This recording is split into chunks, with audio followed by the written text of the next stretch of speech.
Hello, everybody, and welcome back to another episode of At Home with Holmes. My voice is sounding deep, and so we are ready to get rolling. We have a couple of items to introduce to you guys, and I want to talk about how important sponsors are because they are the unsung heroes of literally every single person that you decide to support. You got to support the people that support us to support us. So, for starters, we have a beautiful family that has been our sponsor from day one, Cabin on the Coulee farm. Yes, you can find it at cotc.ca. And what is it? It is a glamp site business in central Alberta here. This business and the family that runs it, very close to home, literally and metaphorically. So if you guys go here, like we do, we go annually as a whole clan to decompress and get some respite and repose. Yeah, and you guys can go to cotc.ca, and it is #1 farm stay in Canada, according to TripAdvisor 101.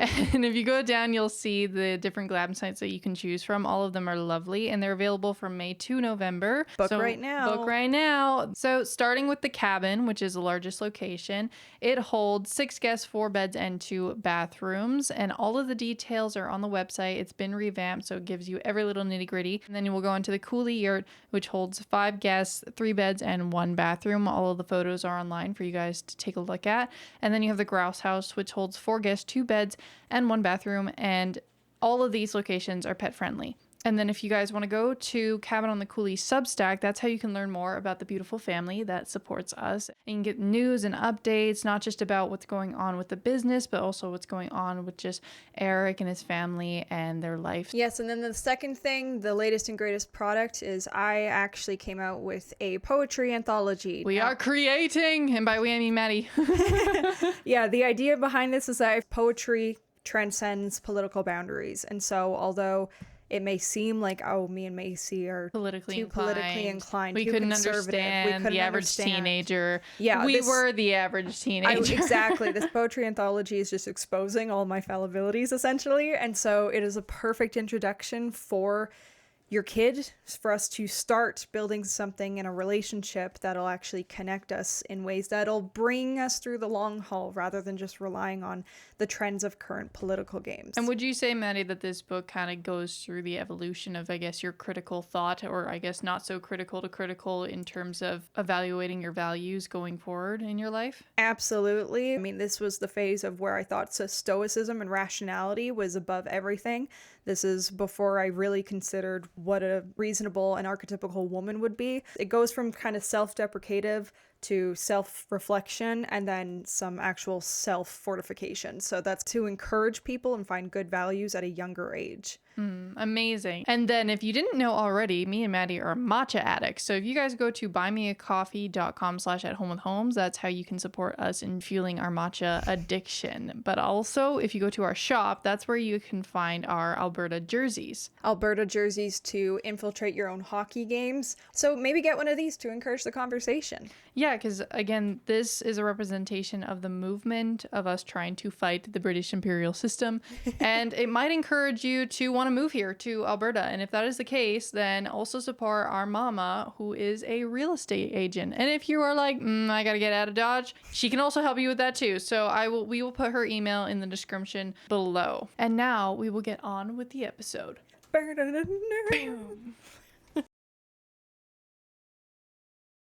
Hello, everybody. This is this is At Home with Holmes, and today we have Dennis Kalma, and this is the first time we've had you on our show. That's correct?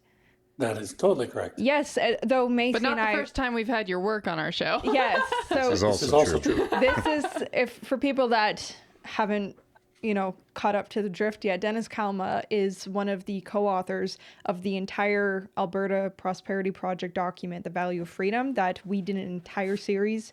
We broke the entire thing down. That's the one. Mm-hmm. He is the co-author of that. And because this man is so considerate of changing information and he's not taking Alberta independence lightly, he is coming out with an updated version with more accurate numbers and with bigger, better ideas. Is that just kind of the idea behind it? Well, I mean, clean up the numbers, clean up some of the thinking. There's some structures. I don't go into too much detail, but we did mix revenue and then peel it out, sort of went into the hopper and came out. That line wasn't clearly done, so I think we'll clean that up. And then some of the things like carbon sequestration, Right. that's all coming out. Okay, topics that we want to get into today. The reason that we have Dennis on, being somebody that has paid a lot of attention into what goes into potential nations and what actually classifies as prosperous in terms of different policies. We've had a debate with Judy and Angela, a women's debate on independence, and the thing that a lot of the women against Alberta independence were saying is that it's not even necessarily against something specific, but the overall fear and trepidation of what a new Alberta looks like, including the Constitution. They think we're starting completely from scratch. A lot of people do. They hear we have to redo the whole system, all the financials, and that includes a Constitution. And so part of the reason we're having this discussion is to remove the fear, because you only are afraid of things that you don't understand. And so if you look at ideas like constitutions, or look at, that's also why we have Matthew Ehret on, historical context about what other countries have done in the past, successfully and not, we can go into this with less fear about what challenge we're actually taking on. And so this is going to be the first of a 3-part series, because Dennis was one of the 3 voices, educated voices, that participated in a tour with Jason Levine. Yeah. I just found out I've been saying Jason Levine this whole time, and it's Levine as in Avril Lavigne, so I will remember that. But him, and then there will be another one with Matthew Rowley and Bruce Pardy. And Matthew Ehret is joining all 3 because all 3 of them having different perspectives on what would be an ideal constitution or a rule of law and what to put in there. Matthew Ehret has watched throughout history and studied how different historical systems have succeeded and failed. And so that is kind of the overall overview of the intention for this video and the 3-part series that you guys are about to witness. Dad, do you want to add anything? Yeah, one of the main themes of the At Homes with Holmes channel is understanding the importance of changing axioms. Everybody starts a journey from where they feel that they are, and they don't always think that you've entered the stage at a time that's downstream of other people's intentions. And so more often than not, you unfortunately will bring your bias into where you entered this journey. One of the reasons that I'll just reiterate that Madison brought up Matthew Ehret's participation is the 3 well thought out perspectives of Dennis, of Bruce, and of Matt Rowley. And I'm saying Matt Rowley because we have a Matt Ehret, and I don't want people confused on that, is that each of these gentlemen have their intentions in place, and they feel positive about their perspectives and their views on what it is that they would like to offer. They've all shown a sense of humility and bringing new information when it comes their way. Hence, even as was said earlier, that the revamping of the APP Value of Freedom document is now getting a 2.0 sort of facelift. This is important. And one of the reasons that this is important is that when individuals find themselves solidified in their fear about the unknown, it's really because as information foragers, which is our natural niche as human beings, we have a tendency to, especially this day and age, to be flooded. And so what we would like to do with a series like this is not so much that we're going to remove information that will also seem possibly overwhelming to a fearful mind, but to allow them to see that we share those uncertainties. We are aware and are trepidatious just like anybody else. That's not a partisan issue. That's the human journey. And we would like to show that. We would like to show a regular family trying to navigate their way through this intellectually. We would like our guests to see that we come with that honest, in good faith discussion. And then I'm hoping that there'll be equipment that will be given to the people that like Dennis, Bruce, and or Matt could use, Matt Rowley, or Matthew Ehret, if he finds this of any use, that will help rising tides float all ships. So we're hoping that this will boost the viewers, this will boost the people that are participate in it, and that they'll find themselves being able to have discussions. It might even offer angles or perspectives that they did not anticipate. More importantly, hopefully our guests also feel that way. So that way we can better refine the outcome of a constitution. So we can look upon the forefathers who planted trees whom shade that we did not sit asunder. This could be our moment to be planting such a tree.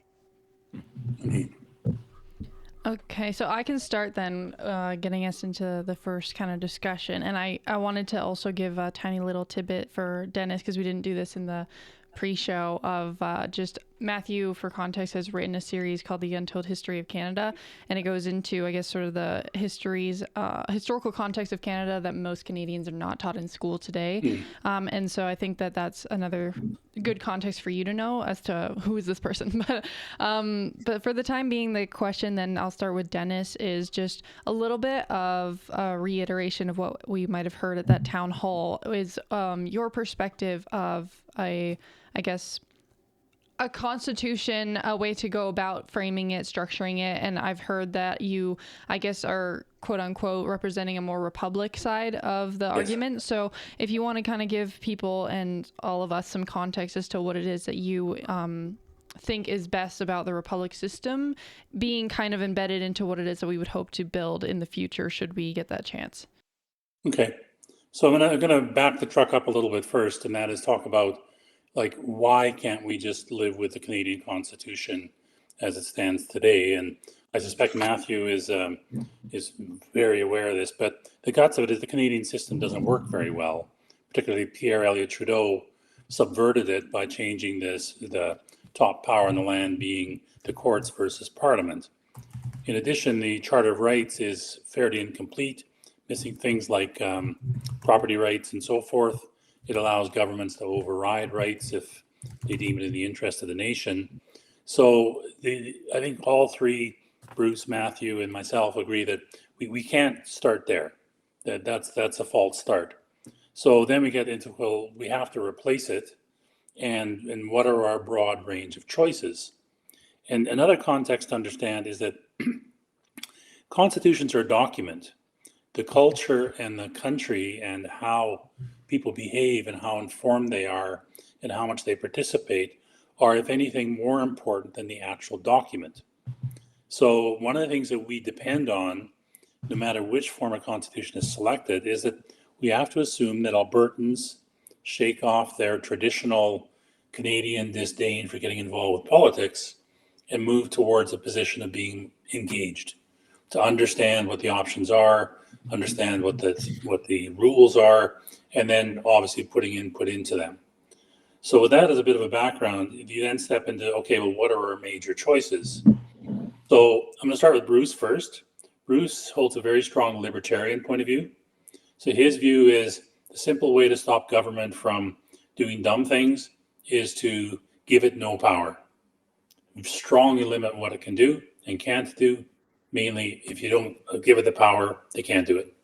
So that's a libertarian point of view. It has merit, and certainly his structure is very elegant and conceptually clean, as you would expect from a good university professor. Matthew Rowley's perspective is an enhanced Westminster system. His view, it's ruled Britain for 1,000 years. It stood the test of time. It's only since Canada messed it up that it really became a problem. So his view is, look, we can clean this up. And the transitional state then is much simpler, because if you have essentially an enhanced Westminster system, your laws don't need to be rewritten.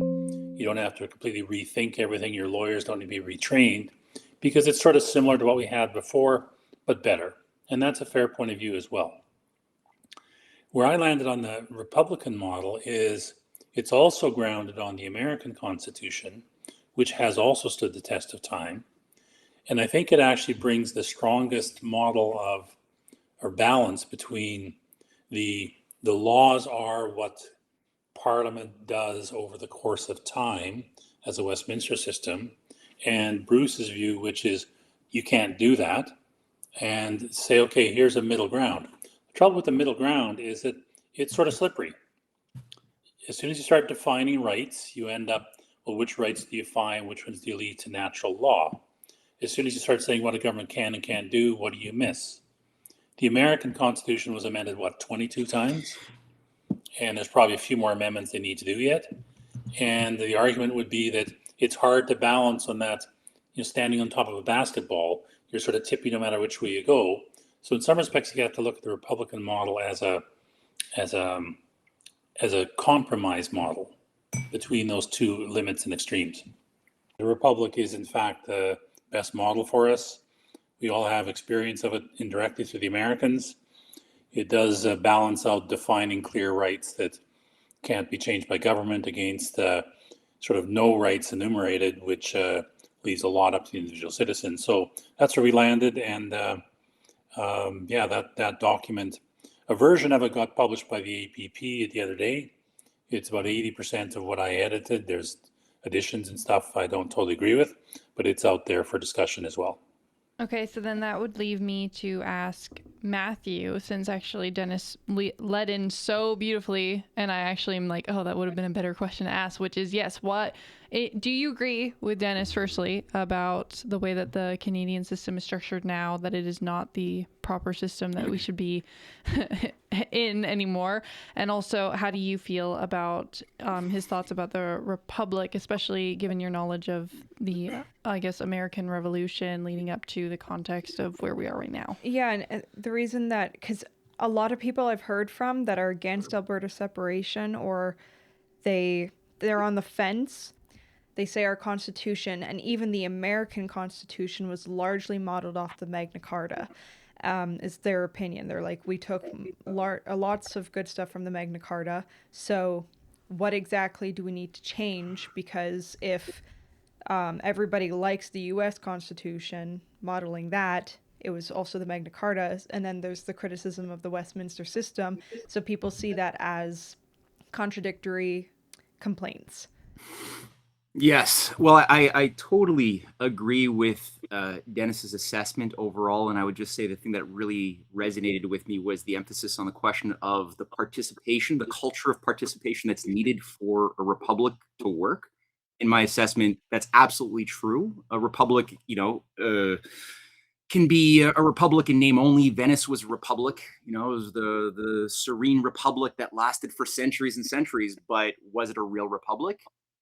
No, there was it was built upon the non-participation of the majority of the citizens, and only those higher families who were born into a certain privileged status were granted the right to be a part of the governing class, to be a part of the Senate, which could then, from within those leading families, find those initiates who would be brought into the Committee of 10 or the Committee of 3 that would then be sort of this secret shadow government managing the police state of all of Venice. But it was called a republic.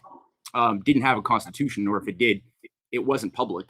It really was an oligarchical feudal police state masquerading as a republic.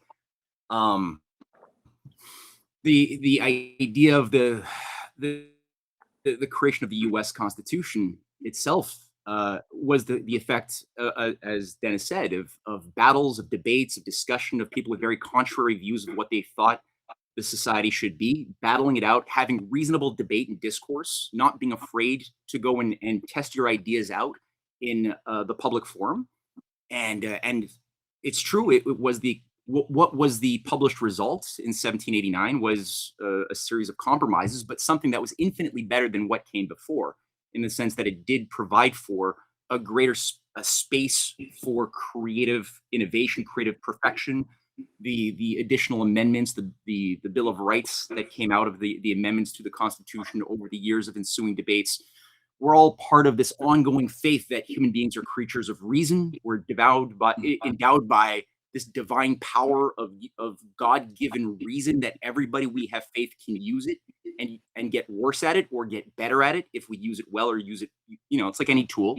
The mind is like a tool. And you have to have faith in that. The Venetian oligarchies that organized the Venetian system of law didn't have that faith. That's why they created a very, very invisible, impermeable wall dividing the majority of those who would be the peasants from having any influence over the governing class. So you want to be able to have that. And Canada, unfortunately, in my assessment, in my research over the years, is largely the consequence of failed attempts to become a real country. Just to say quickly, Ben Franklin, who was making this emphasis that that a republic is, first of all, a cultural fight. You got to be able to maintain a culture of participation, of town halls, of people who are informed. And if you don't have a moral and informed citizenry, then you have subjects who will have their opinions shaped by whatever demagogue, whatever manipulation that you can enforce onto that society, where people will temper their opinions to whatever what they perceive the masses to have as a popular opinion, and let go of their personal conscience. And also based on that, Canada was wired, as was the British system, around party politics. It was baked into the very fabric of the system, so that we have party whips that will whip you. Their job is to whip the member of whatever party if they have an opinion that falls out of line with the parameters of the goals of that particular party, which is not the same as the United States, where you actually have the right, if you're Republican, but you're against bombing a foreign country that you have no business bombing, you're allowed and even encouraged to stand up and speak your mind and resist, and organize your constituency and organize other congressmen and senators to resist an immoral act. Whereas in Canada, if you're, let's say, a member of the Liberal Party and you don't like what the party is doing, if you try to stand up to speak your conscience, guess what? The party whip will come and talk to you very firmly. And if you don't learn your lesson, you're out of a job. Randy You're basically Hiller. on your own. Yeah, exactly. Like Randy Hillier as one great example. There's others too. I think Canada has a lot to learn, I think, from both our own failures to achieve the challenges that people like Ben Franklin threw at us when he came up here to Montreal organizing in April to May of 1776. He was trying to organize to get a delegation of Canadians to go down to the Constitutional Convention, or the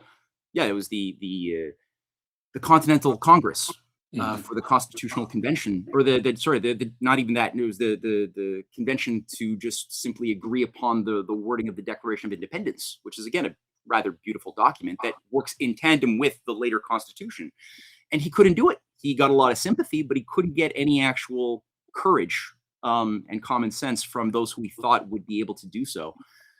And that was one of his few failures. And if we can't take stock of that, and then recognize also where the Canadian system is rooted, as you pointed out, Madison, on a series of fallacious legal documents that had evolved in England, starting with the Magna Carta, which has maybe some things that a good person could extract from it, just like the B&A Act of 1867. There's good things that if you're a good person, you could extract those good things in order to carry out a particular fight. But there's built-in Trojan horses within the B&A Act. There's built-in Trojan horses within the Magna Carta that are going to result in major problems if you hold on to it too much like a sacred document. Like the B&A Act literally explicitly says that we are going to model this new kind of confederation. First of all, we're going to create this confederation not for the purpose of the general welfare, but rather to promote the interest of the British Empire, which is literally what it says, which is insane to have a country built on that. But number two, that it's modeled on the British Constitution. Okay, fine. What the hell is that? Because British scholars, there's legal scholars who have admitted that there is no such thing. There's no British Constitution.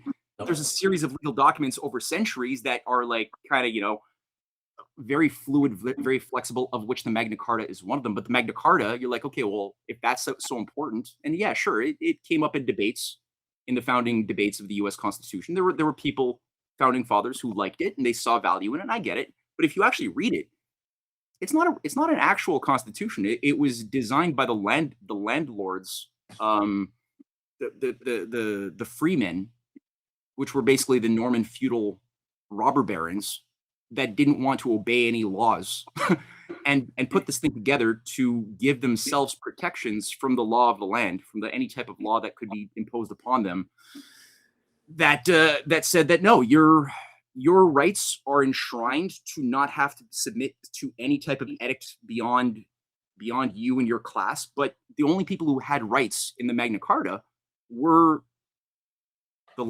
basically it wasn't the elite men. It was the men who were the landowners. Yes, is the aristocracy of the age, right? Yeah. if you didn't own land, which was like 98% of the population, you didn't have those rights. That was What's very intriguing much is devoted for that small structure echoes sliver. all the way. Sorry to interrupt. That structure echoes all the way into how Rome set up its parliamentary process as well.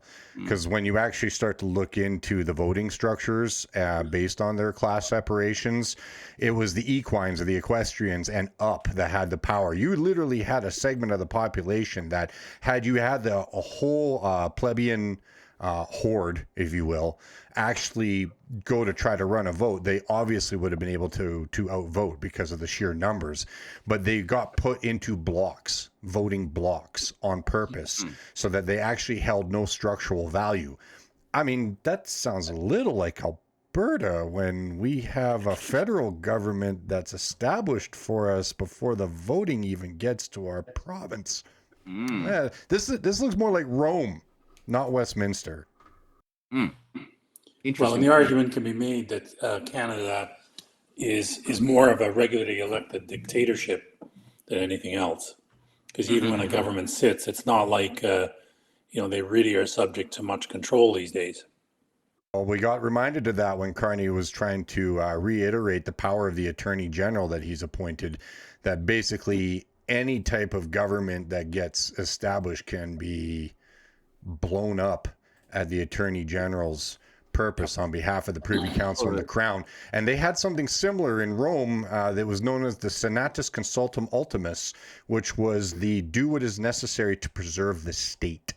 Yeah. So that's where we get the term by any means necessary. Yeah. And the other thing, just to add on to that point, is that the number of times I see recently giving the control function out of the hands of elected officials into bureaucrats is increasing all the time. So you essentially have a minister who can make decisions on, does this happen or does this not happen? Well, that's no longer democracy. And the Supreme Court thankfully just ruled that some of those decisions are open to judicial review, but that's a very weak control in my mind. Especially considering judicial review. What does that mean when your judicial system is as appointees? There's no meritocracy there. Anyway, I mean, the struggle, of course, then is you sort of say this is a multivariate problem. We have to deal with the average voter and get them engaged. We see that in the whole petition process. My work, the number of times I hear people and to talk with people, they don't understand the basics of how the current country operates, what the rules are and what they can and can't do. So we got to break through that. Then, of course, we have to figure out a way to settle this. I mean, you have to come to the Constitution, and we don't want to have they say a camel is a horse designed by committee. So we don't want to have that kind of structure. And then obviously put it in force and make it work. These are all non-trivial steps. Now, they're all doable, but they're non-trivial. Yeah.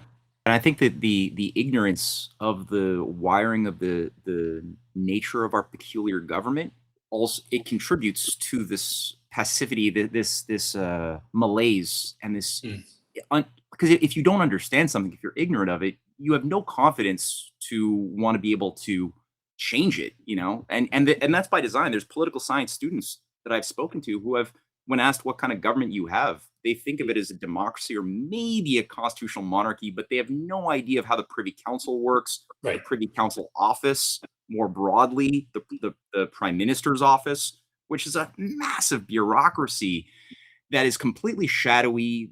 Most of the important decisions are made without any public oversight. The decisions of the deputy ministers that handle the various cabinet members, like every cabinet minister has a deputy minister that sort of shadows them, that manages a lot of the briefings that they're going to receive, the type of mandate that they're expected to follow day to day, what they're going to say in Parliament, what type of script is going to be used in today's kindergarten debates. It's shameful to watch our debating process in Ottawa, which is just shouting matches of adult babies screaming and telling jokes with each other with some guy in a funny wig.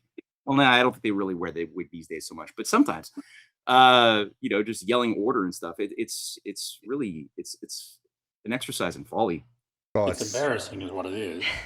but it's also playing in the manufacturing consent by Noam Chomsky, when it was like you're allowing the Overton window to be framed in a particular manner, and as long as like they don't really care what the show looks like, as long as we the plebs, like as Lord Alfred Milner says, we are bumptiously ignorant in our political machinations. Well, we are that thing because the system is working exactly as it is designed to have our minds in that entrapment. So when you don't know where the borders are to be able to breach them, and then you need courage. You need courage to be able to breach a border. But most importantly, which is why free speech was enshrined, is the inability to converse, to challenge the ideas, doesn't allow for the update of the system. No, and the barriers are really high. Like, I mean, the more I get involved with this stuff, the more I realize things like constituency associations and the whole process by which people are selected to run for an election. I mean, I got asked a while back about my level of interest in running for office, and after I stopped laughing, I said, "Well, probably not." But the crap you have to go through, and the number of babies you have to kiss, and number of butts you have to kiss along the way, to even get to the point where you could stand for election, and then you win it. Well, then you get to office, and you can't say what you think. You can't vote the way you want. You can't stand up and say, hey, I think I have an idea for a better mousetrap, because the system doesn't allow it. And so then I go, well, what's the point? You're just and that's why we get, I think, the quality people we get. You know, I mean, I've met a number of politicians now as part of this little journey for independence. There isn't one person I've run into yet that would match the really capable people I've worked with in business. I've met guys and worked with them over my life, and they knock my socks off. They're 10 times smarter, 10 times more energetic, 10 times more insightful. These guys are sharp, and they're almost scary, intelligent, and capable. I run into politicians and I go, yeah, if you're not doing this, you're probably washing floors somewhere. And no offense to Matthew, or you're an academic pompously surrounded by walls within walls within walls, protected by real men. Mm-hmm. So something then that you guys are talking about that's made me think is this overall, the Senate in general, because Dad, you were just mentioning the fact of a lot of people are getting swayed to the independent side because of the fact that like one of the number one things was the fact that Alberta doesn't have a voice within the Senate. And even though basically you can vote in Quebec, basically once their decision's put out, then that's it, like wash your hands of it and done deal. And I was wondering, Dennis and Matthew, in terms of just the way that our Senate has been structured, and even Matthew, you mentioned the Privy Council. I don't think a lot of people understand that little hidden lever that is within our system, and I think that that's something important to understand. And how does that kind of co-mesh with sort of the parallel with the American system in terms of what it is that they set up historically in the past and versus how it kind of got co-opted today? Because I believe that when it comes to even the, I guess, presidential way of going about things instead of necessarily a king or a monarch, there are people that argue that the executive, if I'm not mistaken, Congress kind of just has the president by the by the balls kind of thing.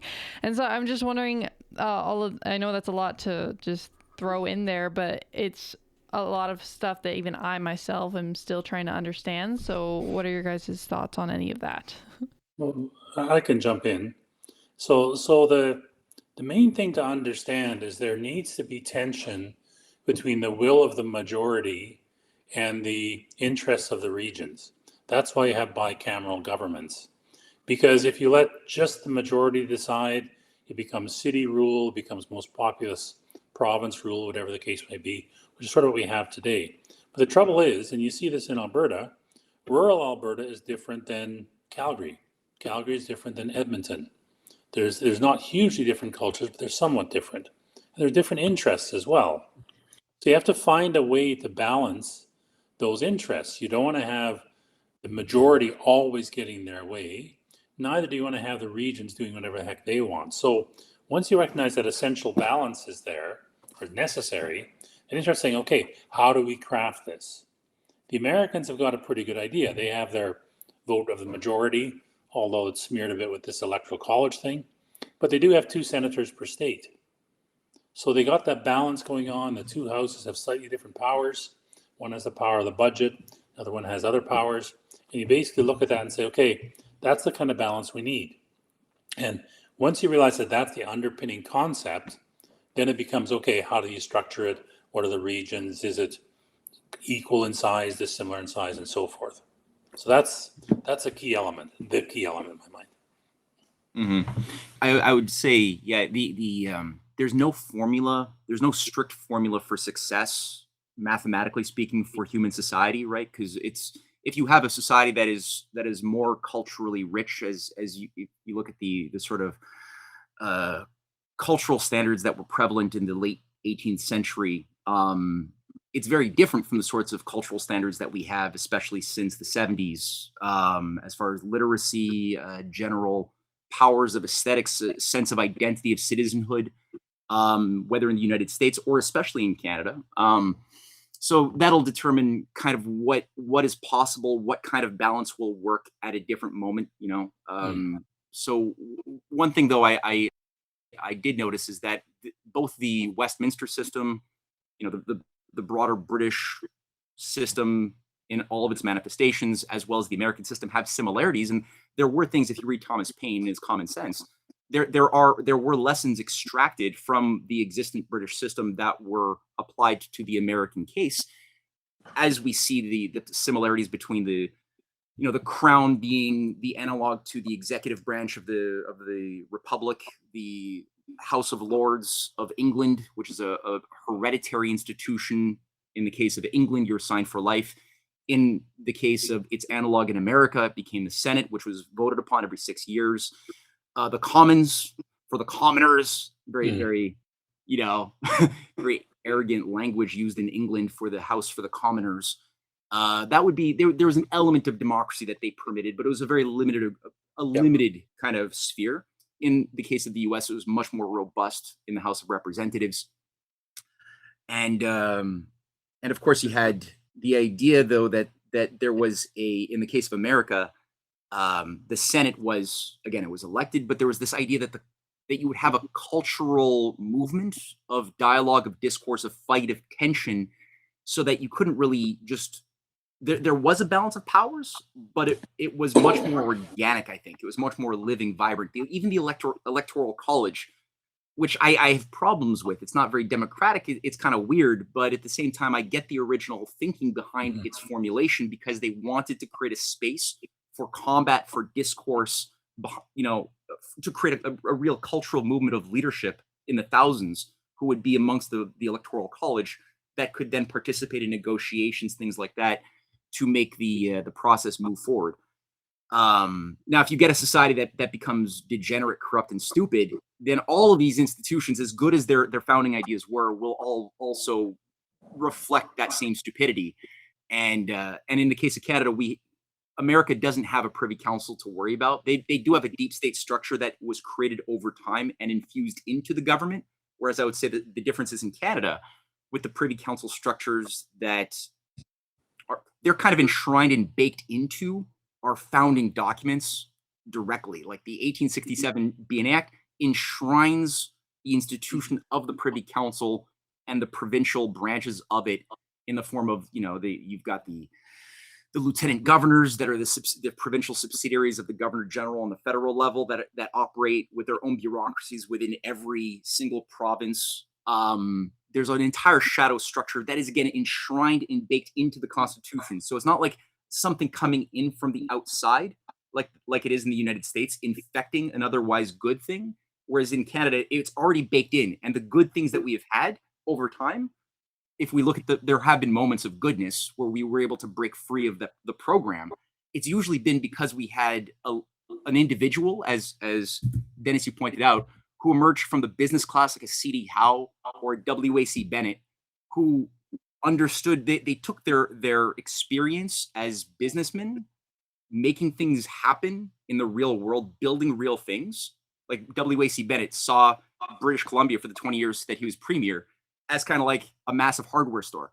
Like Yeah. he created this big hardware, but he was very good at it. He was very good at his job. He was very good at finding talent, at delegating labor, to getting jobs done, to building rail, to building pipelines, to building a forestry industry. So he was like, okay, let's get this thing done. And so for him, the party system, that all of that was, he just walked right around it and just figured. And he was like, yeah, he was a member of a party, but he wasn't in any way following the edicts of what the party prescribed as something you should do if you're a member of that party. He was like, no, let's just get the job done. Let's build the thing.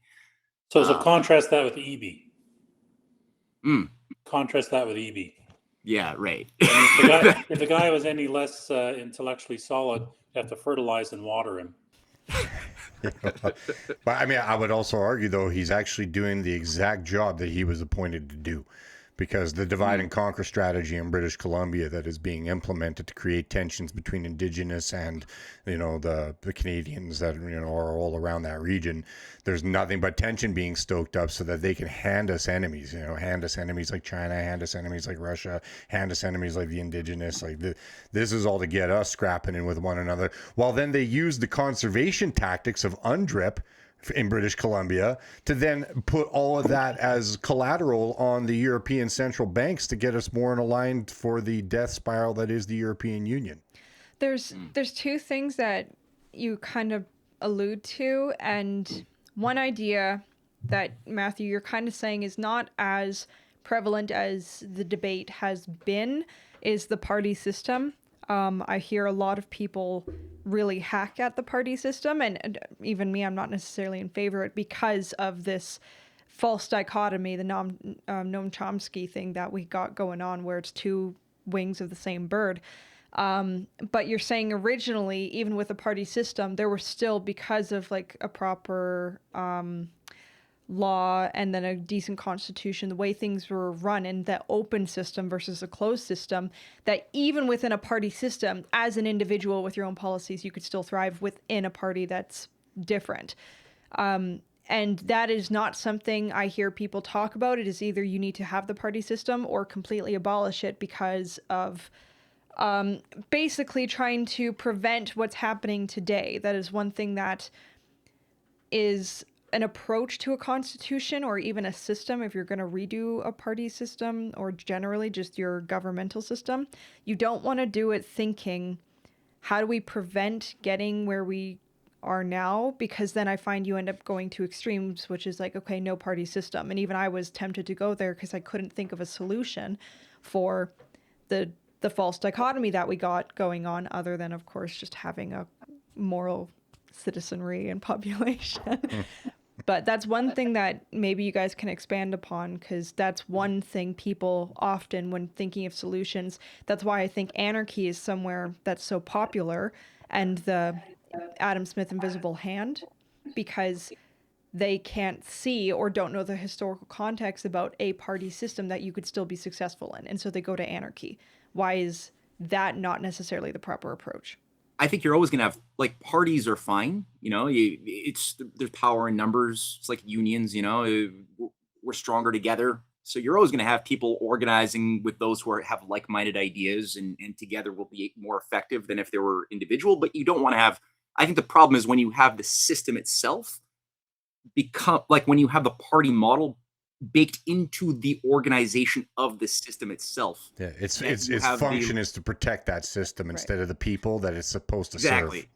Yeah, I think that's where things go awry. And George Washington gave a speech warning about that. He was like, there's going to be parties, but he said that we cannot, if America is going to survive, it can't become a party system. We can't make our decisions based on what the party says. We have to make our decisions based on what our conscience says, and try to organize the party to accommodate what is in natural law, what the mind can know and the heart can know is the right way to go according to a higher standard of universal natural law, which is, again, baked into the fabric of the philosophy organizing the American founding documents, which is not there in the case of the Westminster system, where there's a lot of the same language.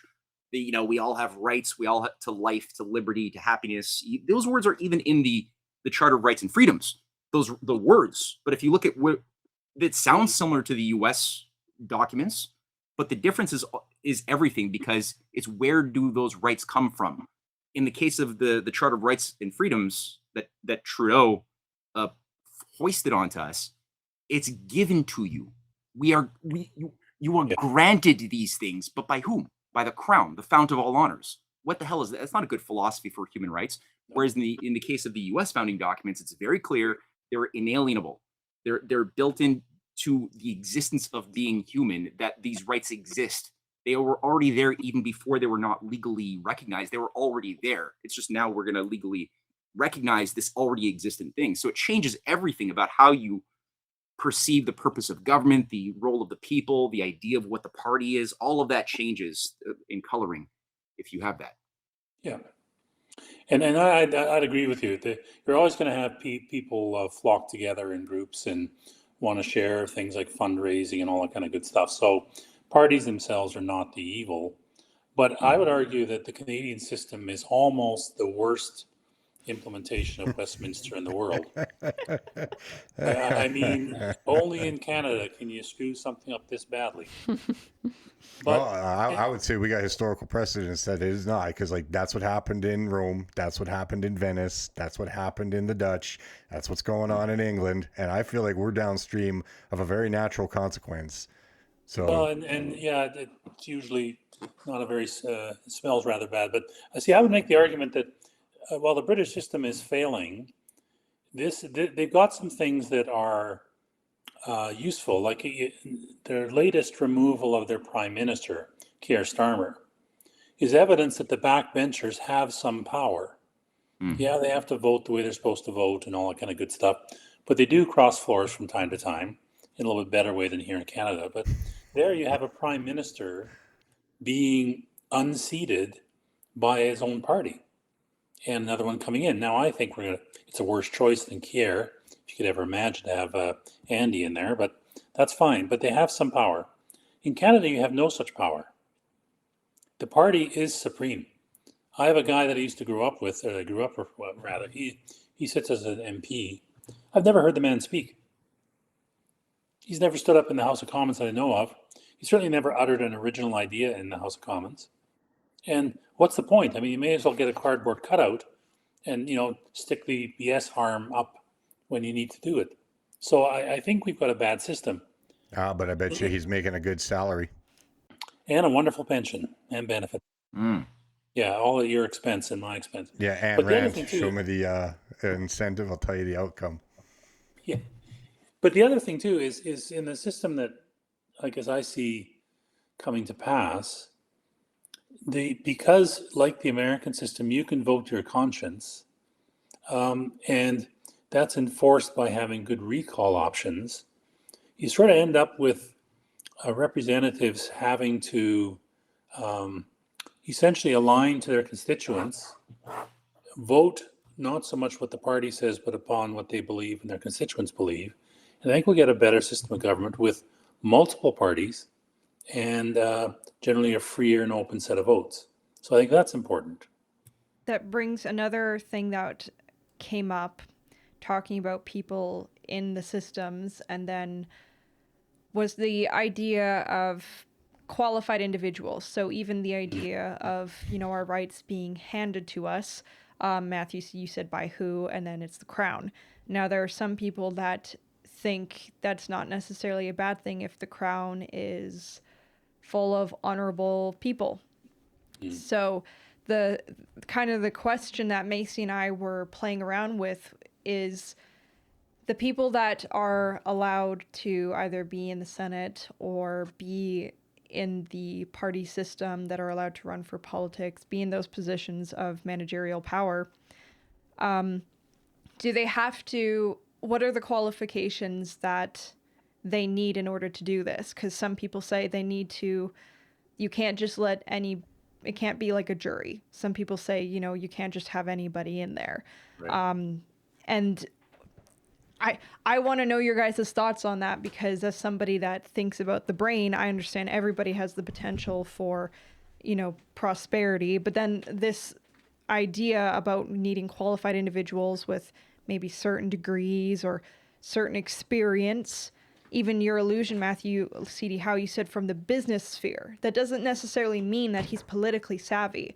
So why exactly was CD still an appropriate candidate? Would he qualify today under what is considered qualified individual to be in managerial power? So what are your guys' thoughts on, can anybody just participate in the managerial or run? Would you be upset if a businessman today ended up trying to run for MLA or politics? Is there, because back in the day, the point of the monarch system, people say, is that the monarchy, well, they're royal and they have good education, and so they are clearly more fit than the average plebeian. And I don't know the merits to both arguments other than the fact that I know the brain. So what is your guys' like historical context and sort of that? Good question. I tend to start at a slightly different place. And my position is that why are not your best and brightest going into politics? And whether they're businessmen or academics or lawyers or whatever, housewives, I don't care. Why are your best and brightest not going into politics? It's because the system is almost impossible for them to navigate. I was a businessman for 47 years. If you told me I have to sit through endless meetings, kissing babies, debating with people who are dumber than a sack of hammers, some minor point that really doesn't matter, I'd go crazy. In business, you say, what are the facts? What are the issues? What's the proposal? Make a decision. Let's move.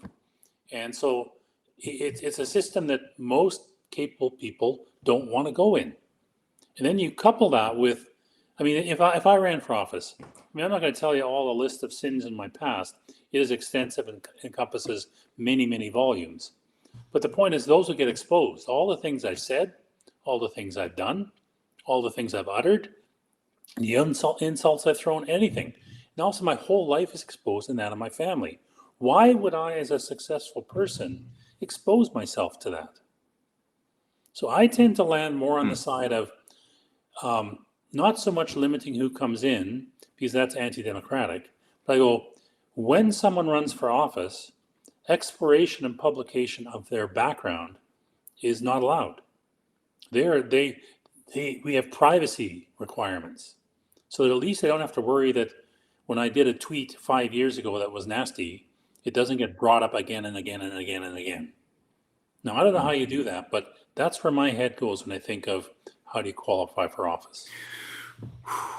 Yeah, it's a juicy. That's good observation. Good offerings, Dennis. And I think maybe both directions have merit to approach it from both the standpoint of encouraging, facilitating effective, competent people to get engaged in the often thankless and painful task of politics and everything that goes with that, because it is dirty and banal and bureaucratic and annoying. And if you want to be in a democracy, then of course you got to tolerate a lot of that.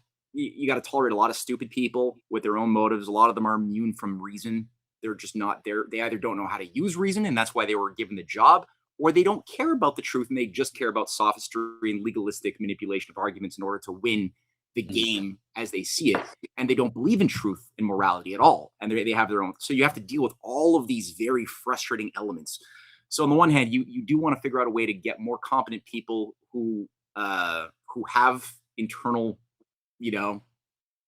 like real internal substance to go into that cesspool. On the one hand, and at the other hand, I do think that I do agree with you, Madison. I do think that there does need to be some form of rethinking about some of the elements of what, because I mean, we're in a very there's a lot of nepotism baked into not necessarily the legal exoteric aspects of government, but in terms of the traditions and rituals and culture that is shaping the worst of North American government, and I include the United States in this. Is heavy nepotism, heavy elitism. There's an oligarchical class that, if you look at the family compact of the 1820s, 30s, that people like Louis Joseph Papineau and William Lyon Mackenzie were calling out.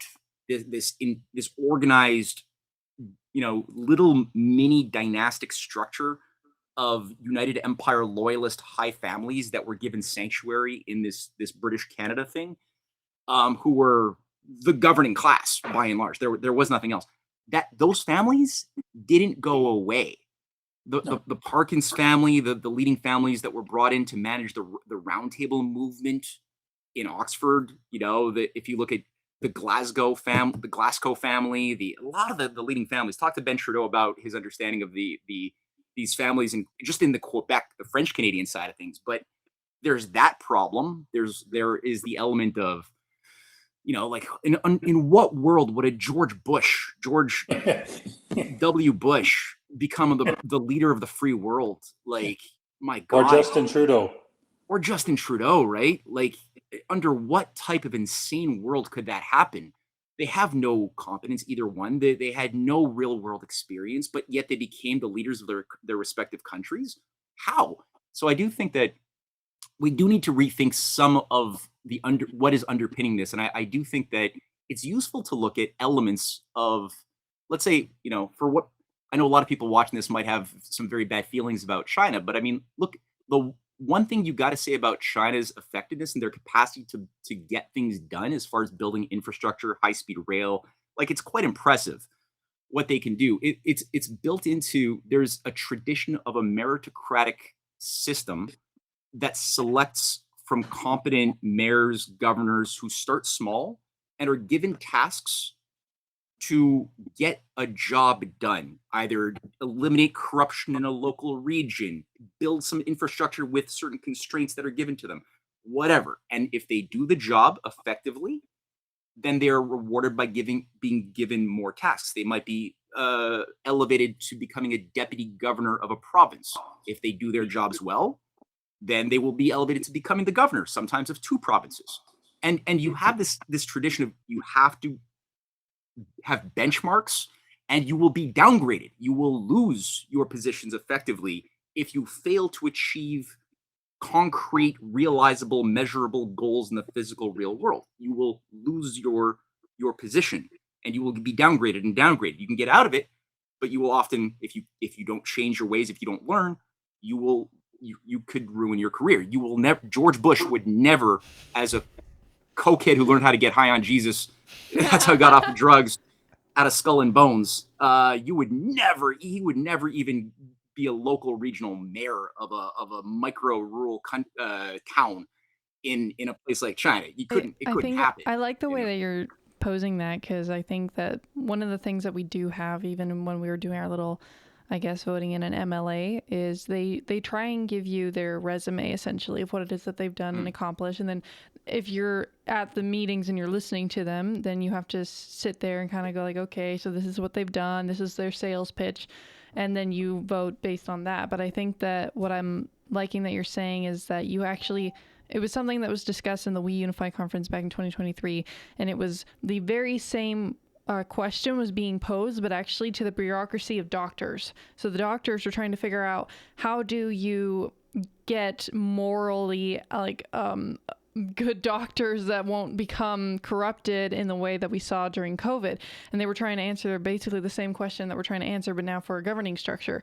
And they said that, you know what, they should start in like scrub nurse janitorial duty first, right? But that was kind of the thing, was you should start at what would be classified as like the lowest of the low in the I guess service to your society, because it was a little bit of humble pie for the people that think that all I have to do is this many years of academic study, and I could, weasel my way through that easily, memorization, et cetera, but the whole time you're still like this mental psychopath that you don't really care about saving people's lives. You just want a good paycheck, and you are just so happen to be really good at studying for a like multiple choice test, right? It's just none of that is good. So they were like, you should physically show in some way that you have either done maybe like some sort of community service work, and what was that exactly? And then I was thinking, well, how do you measurably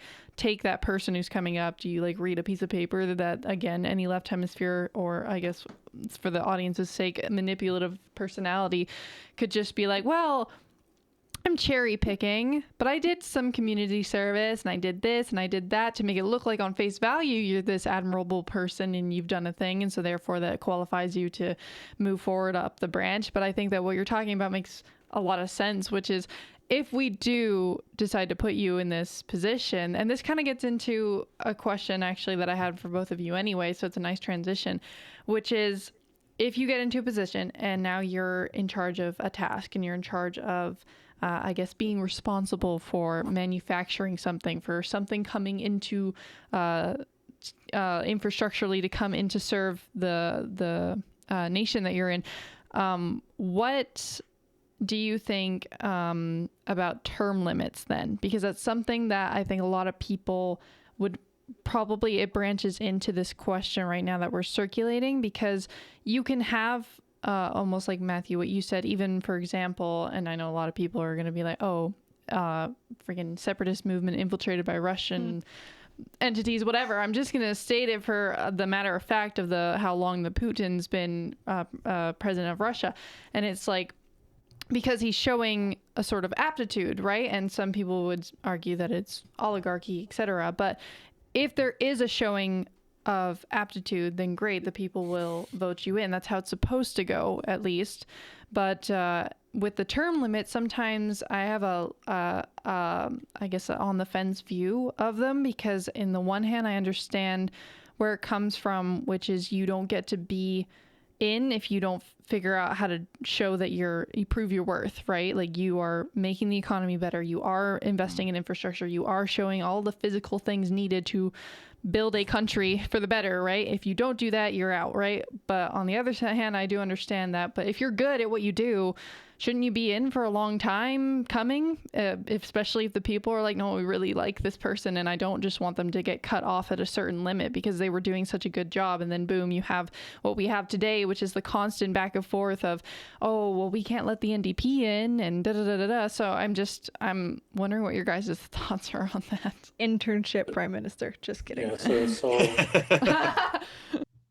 so let me jump in on a couple parts of what you just talked about. I've asked myself many times, why is it a politician entering office always sounds so good on the election cycle? When they get into office, they do something completely different. Witness Danielle Smith. Took the words right out of my mouth. So the guts of it in my mind is that these people don't honestly believe what they say.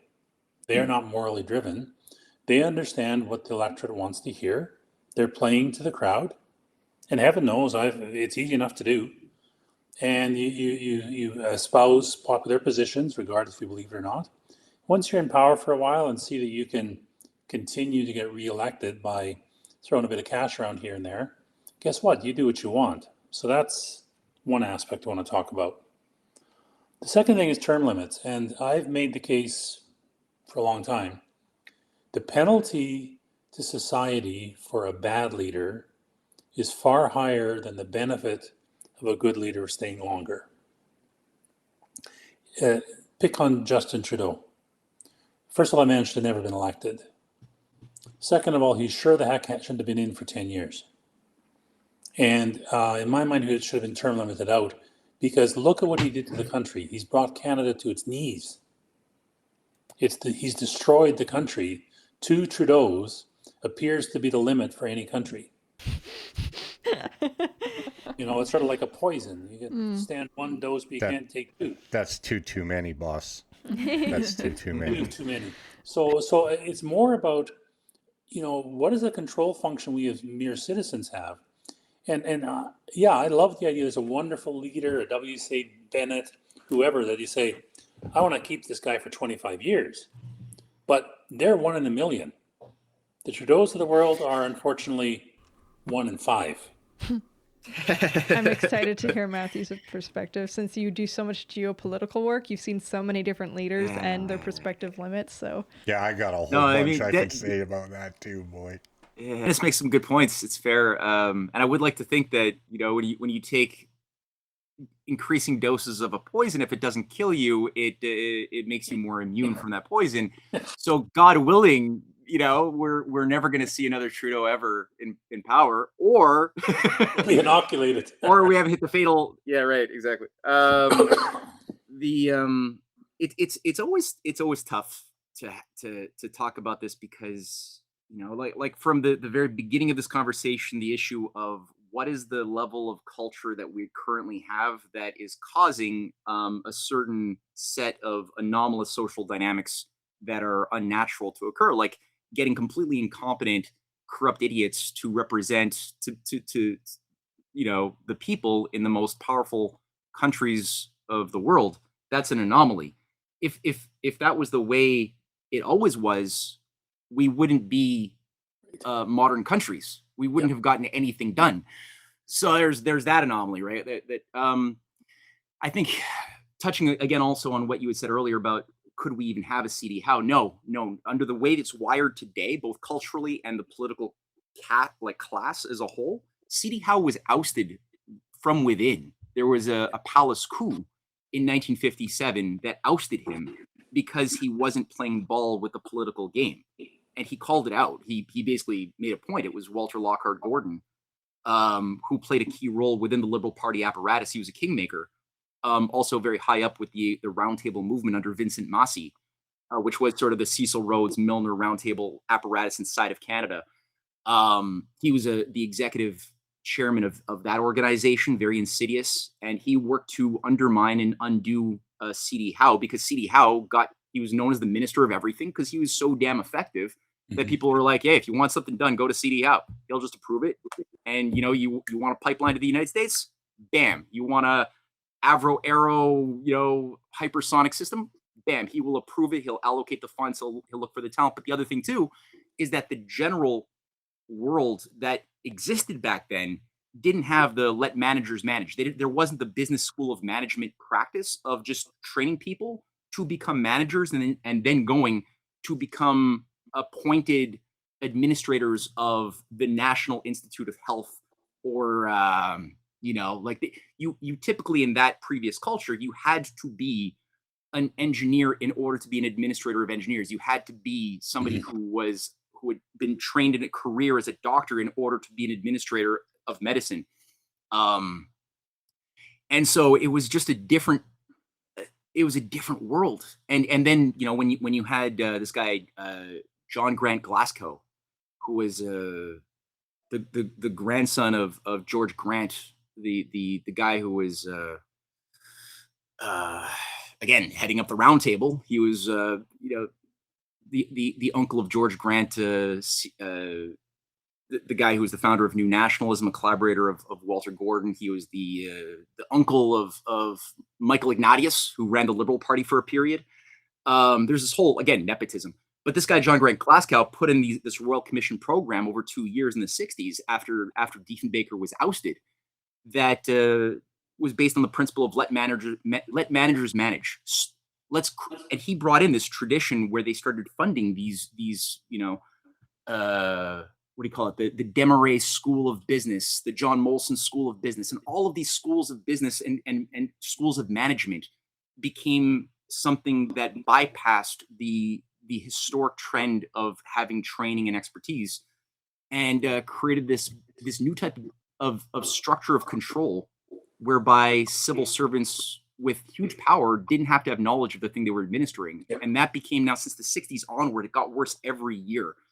So we have to have a discussion about that. And it's not easy to undo multi-generational self-immolation like that we've done to ourselves. But we have to begin to at least have that kind of conversation, which is why I like what you guys are doing here with this. Because it's not going to be remedied quickly or easily. Like that's a big problem. Your last point is paralleled in business. I've been ranting for years about the horrors of MBAs. Nothing wrong with the education. I mean, they learn a lot of good stuff there. But there's the assumption they come out of MBA school, particularly a good one, let's say like Harvard, that they immediately can run anything. And without subject area knowledge, you can't. You can pretend you do. You can approve a budget. You can put in performance metrics, all that wonderful stuff. If you understand what the fundamental work is, then you really can't manage it. And think one of the fine lady's points is that start at the bottom. I started at the bottom. I entered at the bottom. And so I learned how the pieces fit together and what's important and what's not. You can't gain that at an MBA school. Similarly for government, and I've worked close to government twice in my life, those guys, couldn't manage their way out of a pay toilet. To add to this too, we have historical precedent with this type of structure. Not just like this wasn't just a problem in Rome. This is actually also a big problem that was part of Greece. And like, if you want to look at what I would consider, and you can let me know, Dennis, if you feel that I've gotten our reframing of what you've just said incorrect, but I would look at an MBA out of Harvard as actually a degree in business sophistry. So you know how pretending. to sell a lie about reality, and you're getting paid for it, and you're incentivized to do that. And so, like, we have political sophists running rampant. We have business sophists running rampant. This is one of the challenges, even for a gentleman like myself. I started in the oil industry, lease hand, bottom of the barrel, made my way up rig managing, running these multi-million-dollar operations in conjunction with the engineering company, the drilling company, obviously. And it's like, you'd get people that would come in out of an education, a petroleum engineer, and with an education, and they would be looking at a book, taking that as reality of how this is going to manifest. And in the meantime, you're dealing with the difference in hydraulics and how they're going to operate in minus 65 versus plus 42, and the different consequences that happen. Which crew is a green crew, which crew is your stud crew, and these are this was something Socrates brought this up when he was looking for people that had wisdom. And he found that out of all the different factions, although each of them had their vices, the artisans were the ones where he found the most wisdom, just in the social structure of his nation, because they at least touched grass or marble, or like pick a thing, but they had a tendency to operate in reality. Same with farmers. Amen to farmers. Amen, They should have yeah. a higher status than doctors. Same with plumbers. Plumbers have saved more lives than doctors ever will. I worked as a union plumber for 3 summers, or rather with union plumbers. I got stories, but I won't share them here because they're all sort of dark. But the guts of it is, when you work with your hands, when there's no one to turn to solve a problem, where it's you and the cow or you and the plumbing, it brings a different approach than sitting in an office, creating a PowerPoint or yet another Word document and pretending you know what you're talking about. It's game theory. It's just the fallacy of game theory.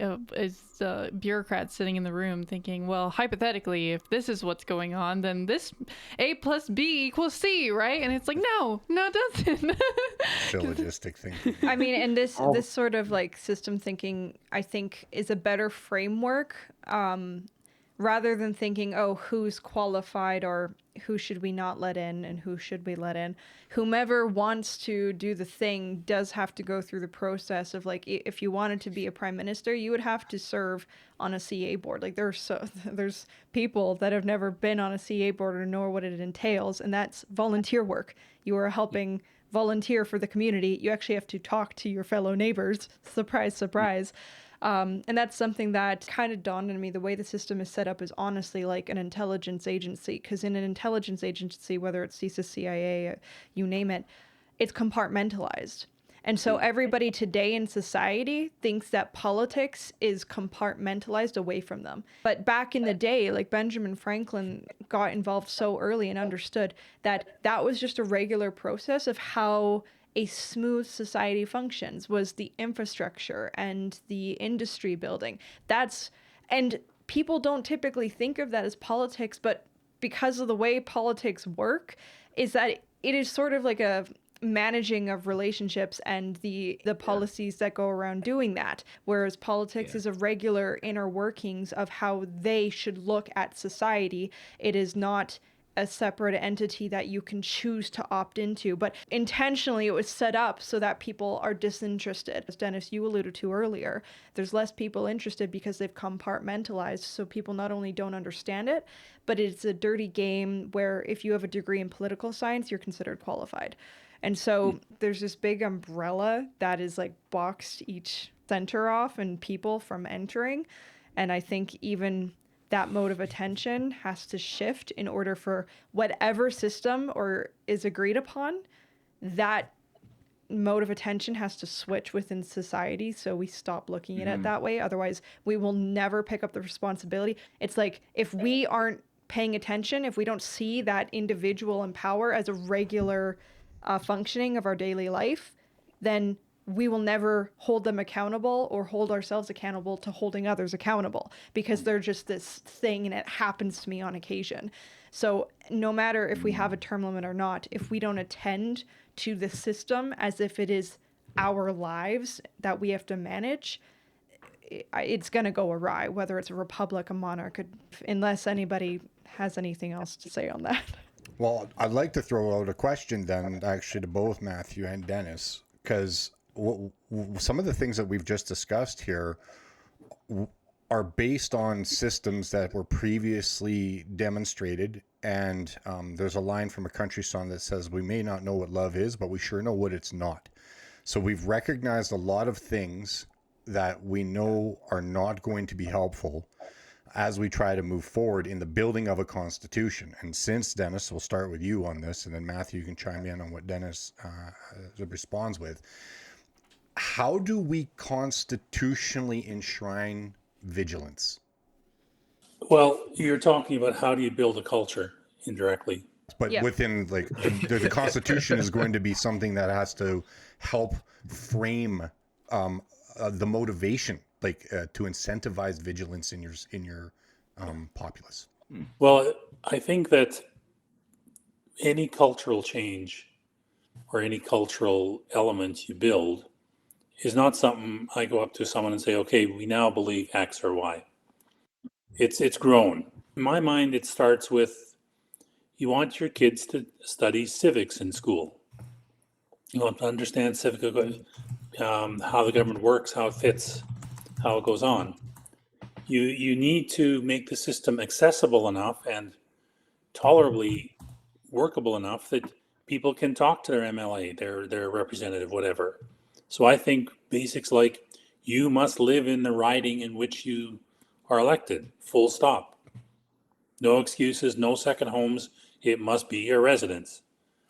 And, stuff like that is where you start building up just the understanding and the learning and the insight, so that it essentially becomes like the Americans. Whatever you say about the Americans, they're patriotic beyond belief. They usually understand how their system works, more or less. And it's because they're getting it taught to them from birth forward.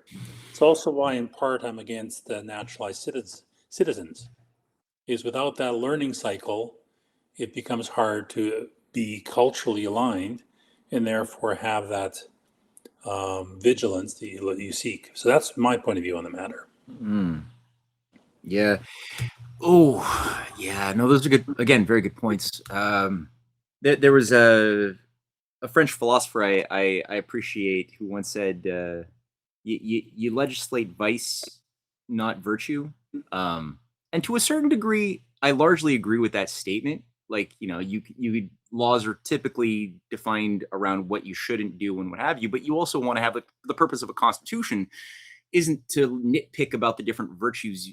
You can't force people to do good. I mean, you could show them that there's consequences to doing bad. But the balance, you do want to enshrine that the goals of a society are to bring about the good, the general welfare, the freedom, the protection of the freedoms of the individual, and to encourage the idea that citizenhood comes with responsibilities and that your freedoms come with responsibilities, meaning that freedoms are not, you want to have people you want to have the encouragement of the idea that your freedom is not simply localized to the central domain of I got freedom to eat pizza or chocolate or do what I want to do based on a lower level, but rather my freedom of speech, the core higher freedoms must be defended. They were fought for. You have to be eternally vigilant, because we have to be aware that if we abrogate those responsibilities that our forefathers took on their own shoulders, then someone else will be happy to take control of our sovereignty, to think for us, to act for us, and to have us act more like like robots being managed. But then the battle, when I read the writings of Benjamin Franklin, of Alexander Hamilton, of a lot of the founding fathers, to get a sense of how were they thinking, Thomas Paine, they were thinking like, how do you create dynamics that will incentivize people's sense of personal motivation to be excellent, to not be complacent, to not be mediocre. That's why Benjamin Franklin put so much effort into encouraging the monetization patents, and then and trying to make it as easy as possible for average citizens who have good ideas, a new way of doing things, to get a patent on a new idea that could then provide for a personal monetary incentive, while at the same time making society more effective, more productive, better. Ben Franklin put a lot of thought into that. The idea of balancing the needs of the whole, of the collective, so to speak, by big projects that animated multi-generational thinking. The Erie Canal, the Transcontinental Railway, a lot of the biggest goods that we have occurred not through momentary desires for money. It emerged out of an idea of a future we wanted to bring into being, to make objective criteria, like to make people's lives better, right? To provide for sanitation systems where there were none, to provide for a better system of industrial farming where there was formerly personal, heavy labor being, pulling backhoes without a lot of technology. That required a lot of coordination. But then at the same time, it wasn't just like some communistic-y kind of imposition by the state onto the society. There was this concept that you had to negotiate and to find that balance where you have a participation of entrepreneurs individually who could get the job done, as well as see themselves as part of as the government.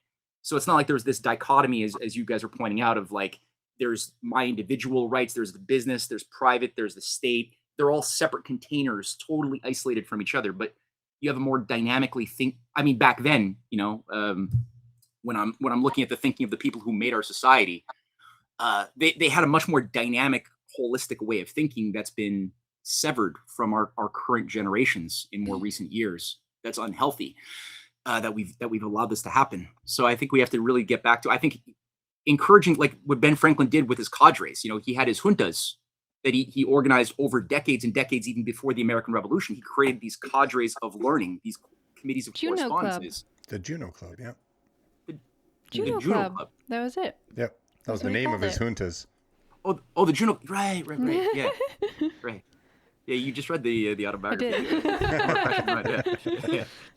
So yeah, I think these are the right kinds of ideas that we should really take stock of right now. And but again, there's no easy, simple answer or formula. But I think this is the general way of thinking, is look at what worked in the past and try to do more of that.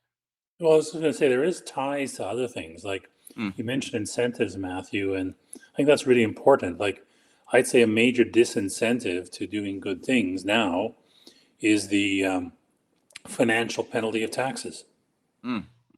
Just the fact that if you have a better mousetrap, or you think you do something better, look at, in Canada, you're going to get taxed at 50+%. Right. Capital gains or tax, you name it. So you ask yourself, how could an Elon Musk ever thrive in Canada? They can't. And so, and there's other forms of incentives as well, or disincentives too. Again, you stand up and take a strong position, you're going to get your head chopped off by cancel culture, by whatever. Go on X and publish a strong opinion. Go on Blue Sky, which I've done, and publish a strong opinion. Highly entertaining. Terrible, but highly entertaining. You are a braver man than I for that Blue Sky round. What is Blue Sky? It's basically the liberal version of a Twitter space. Like, so Rumble tries to herd the conservatives into one framing, and then Blue Sky is to herd the sort of left. Like, I don't buy this dichotomy. I'm just giving you an explanation.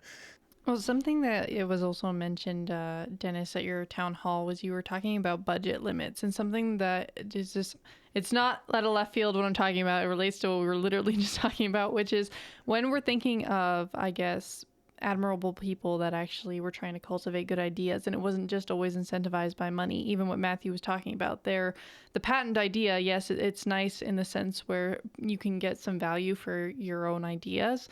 But even when I was reading Benjamin Franklin's autobiography, he created inventions that he otherwise stated like he didn't patent them on purpose, because he was like, these are common things that every human being needs for a better quality of life, and I will not make monetary value off of that, because that was just the kind of man that he was. And so there were some times where he was just simply like, no way. Like it's almost like having us pay for water. It's like, it's like, why?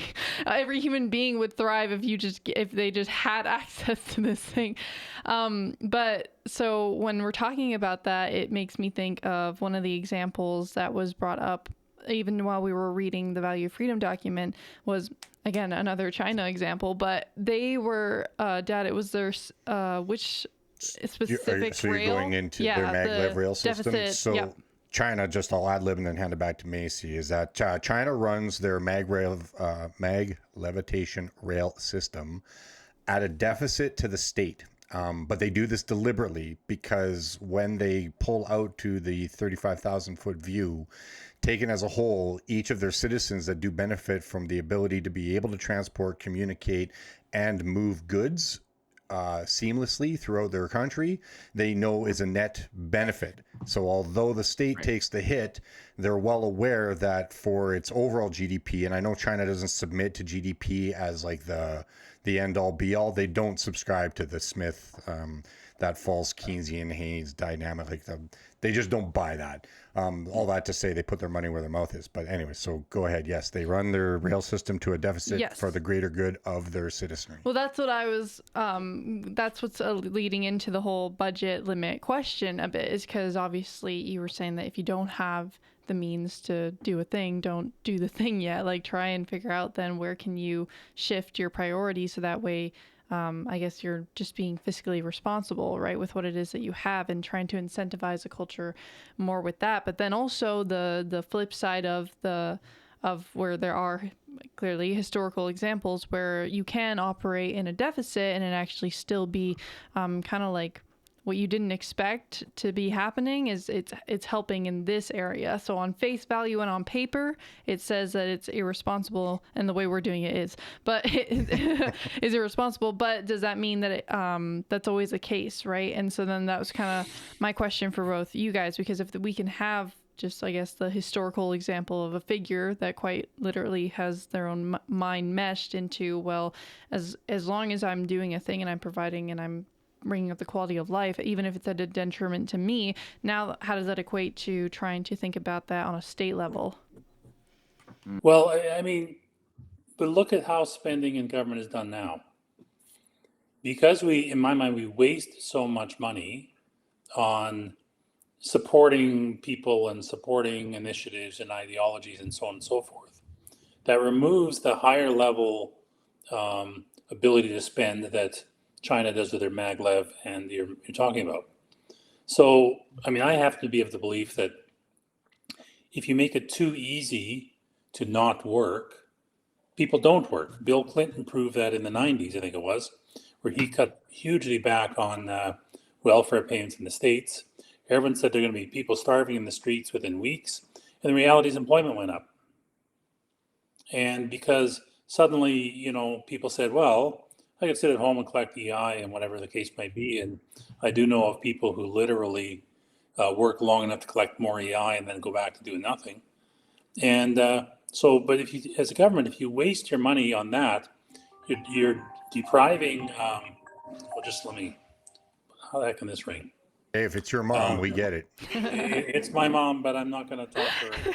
Okay, So, we understand. Those are what priority I assign to this. Sorry, Mama Kalma. Well, now I feel like we need to apologize to your mom. Yeah, sorry, Mom. Sorry, Mom. Yeah, she'll beat you up later. Anyway, but if we waste our money on those kind of things, then it removes the ability to do the higher level things. Like I agree with China. I mean, there are things that are essential monopolies. They're like, how much money does a highway make? How much money does networks make? I mean, now they make them because they've been privatized, but there are things that are essential monopolies or for the good of the nation, and things like rail networks come into that, where you either have to regulate the crap out of it or you actually run it. The trouble is governments have gotten so bad at running things, I don't dare let them run anything. So then you give it back to private industry.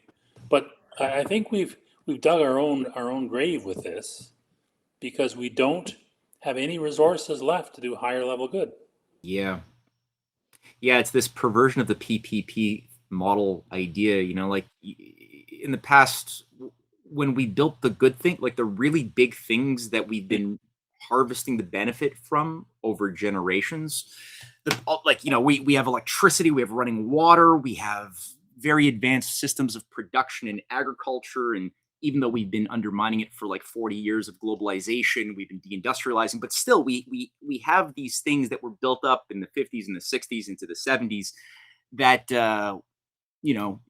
the way we've been managing it is not by continuing the practice of thinking and of action that made these things happen, which involved both government and the private sector together in a harmonious sort of the entire NASA program that gave rise to GPS and so many of the technologies we have in medicine and industry and communications. A lot of this came out of spin-offs from the NASA space program that JFK put into motion. 90% of NASA was private sector. It was the government giving contracts to the private sector. Now, there was a lot of deficit as well. Something like at the peak in 1966, I was reading how 4.5% of US GDP was going into NASA and the space program. That's a huge section of that's like today's military budget, But that was like, that was like, it was creating real world effects, and it was multi-generational in its thinking. It was a very broad idea. And they've kind of turned it all on its head now. Back then it was understood, even Lincoln's railway system, it lost a lot of money building the Transcontinental Railway during a wasting, expensive civil war. You're going to launch the building of this massive, the biggest rail project in human history during a civil war that's drawing down all of your resources, that you're going into debt. But the idea of value was just superior than what we have today. So people are, if they were applying today's, MBA kind of model of thinking in the 1860s, they never would have built the Transcontinental Railway. It wouldn't have happened. We never would have built the Transcontinental Railway in Canada either in the 1870s, 1880s. It wouldn't have happened. There was no immediate monetary return within 2 to 3 years, which is what they say today is the standard around which you judge whether a project is viable or not. Is, can you prove mathematically that it will generate a profit in 3 years? And if you can't do that, it's not worth doing. And it's like, well, then nothing would have gotten done.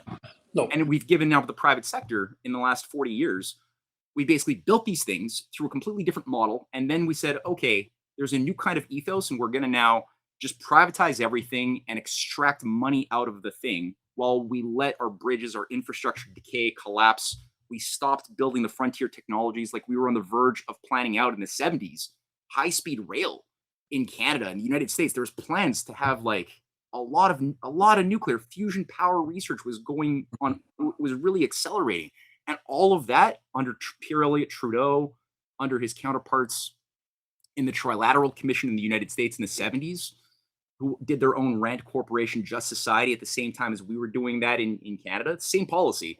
We just shut it all down. We're like, no, the new model is consumerism. We're just going to consume things that dark people that we don't have to look at far around the world are going to be doing the dirty work of producing things, and we'll just do the consumer. We'll be the ideas society. We'll eat ideas, and it's like, yeah, it sounded nice. We got dollar stores, we got WalMarts, but we got entropy, we got decay, and that is the free market. The perversion of it, I guess. Yeah, like when you let it run. Yeah. Well, but not so quick on that. I'm a little more critical of that statement because. So I lived through the time when shareholder value became supreme. We're spelled out as quarterly results. So every quarter had to be made. Paris, the thought your company said, okay, we're building a 100-year plant. We're going to dig a big financial hole, but we'll make it long-term because it's a good thing to do. Like, remember T.J. Watson at IBM bet the company on the IBM 360 platform, which was the first real commercial computer, for broad use. So I think the free market needs some help. And we also can't hinder it with things like quarterly reporting and quarterly results. If I could do one thing, it would be allow public companies to be more private than they are. Don't do quarterly results. If you have a 5-year project, don't make them report on it every quarter. At some point, let them do their thing, because that's why so many companies are going private. Why do you think Elon Musk really wants to do most of what he does privately? Because he dug big freaking holes around SpaceX and Tesla, financial holes. You hear the story of him literally, he's got his last 20 million bucks, whatever the number was, and he's sort of saying, well, do I keep Tesla alive or do I launch one more rocket to blow up? And he said both. And he was successful, but no shareholder, no quarterly result would ever allow that to happen. And that's a problem with the free market today. Well said. That is true. Who are we talking with just the other day? And they were talking about the fact that, and I saw this in The Creature from Jekyll Island when you were talking about the thing with the shareholder thing, is that you have to maintain the appearance of their bottom line. And so no shareholder was like willing to accept anything lower than what the baseline. And so, and you take no risks because you're always trying to remain within the realm of comfortability for them, and then nothing happens. Fiduciary duty, unfortunately, it incentivizes I would use the metaphor of a raccoon trap. It won't let go of the cookie to save its own life. And unfortunately, that's what ends up being the case. And so now you're taking away reward and risk, because risk also comes with its follies through R&D. We're not even allowing these companies to take the loss. In other words, much like the statement at the opening part of the podcast, when I was like talking about planting the trees whom shade you won't sit asunder. But yeah, you have enough faith in the capability not only of your society but your children, right? That you've invested in, and you believe in its what's the moral aptitude to survive? I forget exactly what the quote is. The moral fitness. But I mean, just at this stage, we've incentivized the grabbing of the cookie. I like it, a cookie, and they don't let go. Well, and I was running a program, $400 million project, 3 to 5 years long, and I was doing monthly reporting. The churn just to do monthly reporting was insane. I had 400 people working flat out. There's a million things going on every day, and yet pick on these nutcases, are saying, well, report back monthly. I said, get out of my way. I know what I'm doing. Leave me alone. Yeah, what a way to zap your productivity, eh? Like, I used to say that to engineers all the time. Get off my drill floor. You are ruining this operation. I'm saving you millions of dollars. I need you to just go back to your shack. Well, it increases this culture. It encourages this culture of lying with statistics too. Like I have a friend who used to be a VP at Oriental Petroleum in China under Arm & Hammer back in the 80s and 90s. And he was telling me what a joke it was because they were getting nothing done. But they were raking in hundreds of millions of dollars quarterly because they just had to come up with impressive reports with impressive statistics that had no bearing in reality. And the people sitting in boardrooms in LA and New York didn't care. They were just like seeing happy statistics, happy positive briefings, and everyone was raking it in. The shareholders were happy. The China Hustle. That's a China Hustle documentary, the China Hustle bubble, as they called it.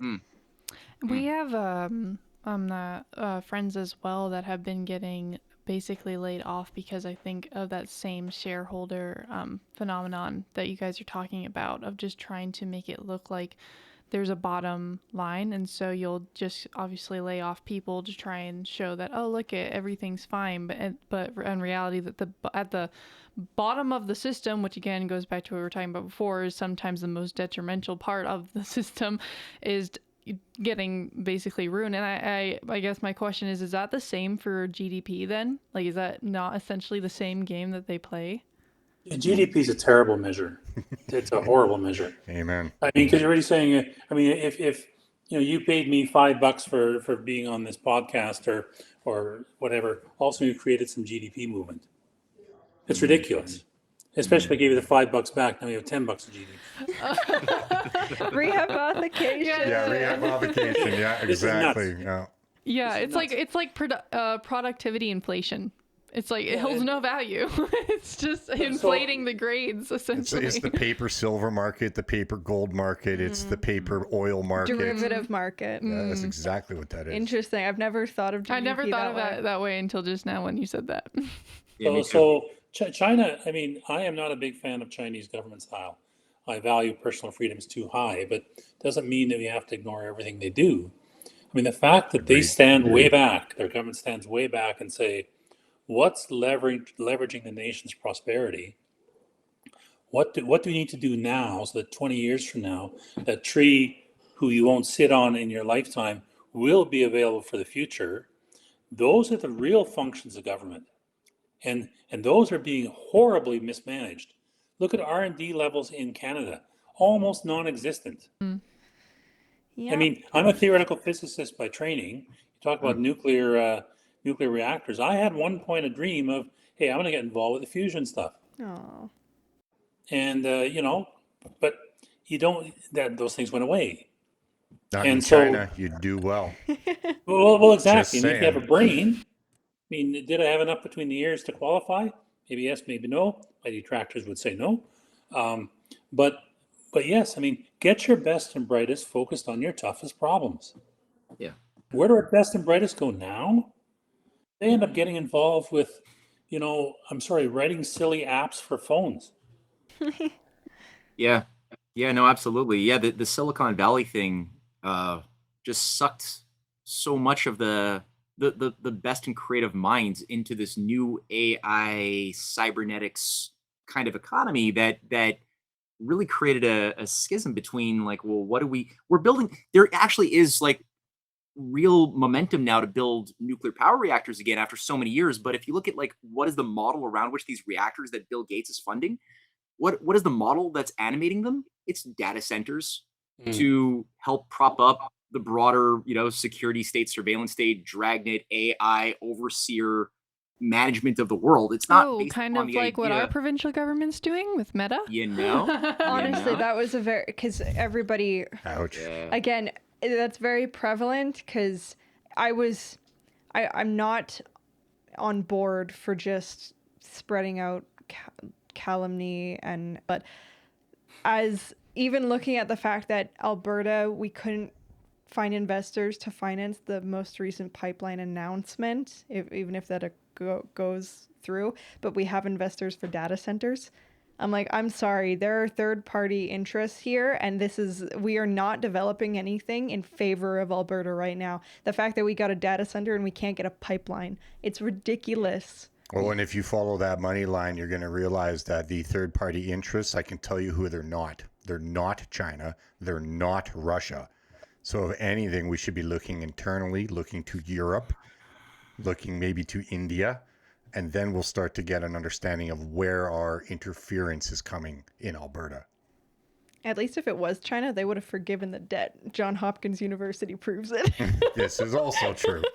We've kept you guys now Yes. for like an hour and 30, but I did wow. have one last question that I want to ask because it's still unclear to me, but I'm sure as I do more research, I will get my answer. But while I have you, we were talking about the BNA Act, and when I was doing my tiny little bit of research, it said that got renamed to basically like the Constitution Act of 1982, and then so a lot of people think that the BNA Act is kind of like null and void in the parliamentarian sort of structure that you guys are alluding to, of like, so granted by the Crown, or any amendments back in the day were done by British Parliament, but now that's not the case, and now it's the Constitution holds as supreme law, and even like the Crown and our governments can be subjected to it and such. And I wanted to get your guys' feedback on that, because there are a lot of people that like that They think think that it's way. moot. Yeah, they think that it's moot. They think that your point about the BNA Act, they could just say, well, now it's the Constitution Act of 1982, and it's not. Crown has still. no relevance on your provincial politics. Essentially, yeah. So Matt's got the history, so I'm happy to hear from him. Yeah, I've encountered that from a lot of political science students and teachers over the years, that belief that you just expressed. But I think it's in section 62 of the no, I forget which section, but it explicitly states within the Charter of Rights and Freedoms that this is legally an amendment or an addition to the BNA Act. It's not, it doesn't replace, it doesn't supersede. It's simply an additional factor to the existing BNA Act and another act that it also cites as part of what it is. Even if that's true, like even if that were true, which it isn't, it is, the BNA Act is still active. It is still used to justify policy, including like the genuine, I would say, useful right of provinces to control their own destiny, to build up their own, to manage their own resources. It's, I think, Section 92 of the BNA Act that's still used legally to justify why the provinces have control of their own economic resources. And it's only when, you know, you build something that is going to go into the United States or go into another province that you need to get some sort of a federal participation to agree upon something. But if a program is entirely contained within the borders of a province, then it is that province's jurisdiction. So they still use the BNA Act on so many regards. But okay, but even if it was true what they're saying, and now we have the Charter of Rights and Freedoms, that's still terrible. The Charter of Rights and Freedoms is one giant legal loophole that provides for, there's sections in it, like section 33. There's the reasonable limits clause. There's loopholes. There's the notwithstanding clause of section 33 that allows for the cancellation or the not respecting of other rights that are contained within the charter if it is politically expedient at any given moment. So it's super arbitrary. That's what, Dennis, you talked about during the town halls. You said that you don't want, governments should have zero option to modify our rights, which it sounds like, Matthew, according to you, that's the specific section where they literally can modify our rights, going on to just more food for thought for people to think about if we moved into our own constitution. There's so much bundled into Canada and the BNA Act and everything else. I mean, I just have a problem off the get-go because I'm a subject, I'm not a citizen. Yes, sir. You know, it's at the graciousness of the king. King Chuck, that brilliant guy across the water, is somehow got some control on my life, and some ridiculous governor general who apparently only knows how to spend money, apparently is a sober last source of thoughts and reflection on the laws of the land. I mean, these are all structures I go, this is horrible. And that's why I don't support a Westminster option, even though recognizing it could work. That's why I support a republic where, nope, my rights are spelled out. I know it causes stress in the American world where they say freedom of speech is absolute, freedom to bear arms is absolute, so on and so forth. I'd rather have that problem than the one where the government says, well, we don't like you're running your trucks there in Ottawa, so let's lock a bunch of bank accounts up. For Matthew, I think it was section 53 in the Constitution Act, where it's like, this is repealing and amending.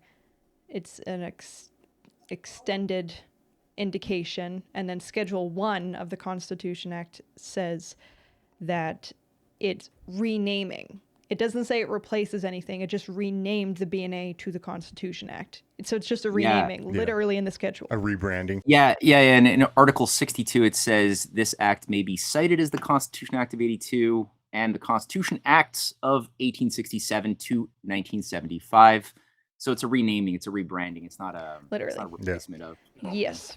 Now, thank you guys so much for sticking all the tech issues out and all of that. Macy and I could probably do 30 more questions, but overall, I think you guys gave a lot of food for thought. I think this is a good foundational conversation to start thinking about, okay, if we have an Alberta nation, a constitution, what do we include, what do we not? And then even more importantly, the citizenry and the sort of system and the people that are participating, those are the real foundation of any new country. And you guys have both touched on just good considerations that everybody should take for themselves going forward. Because even though we're going to have Bruce, we're going to have Matthew, and they're going to have their own ideas about which system, the top tier is the quality of people attending to whatever system. And that's one thing that both of you very much echoed.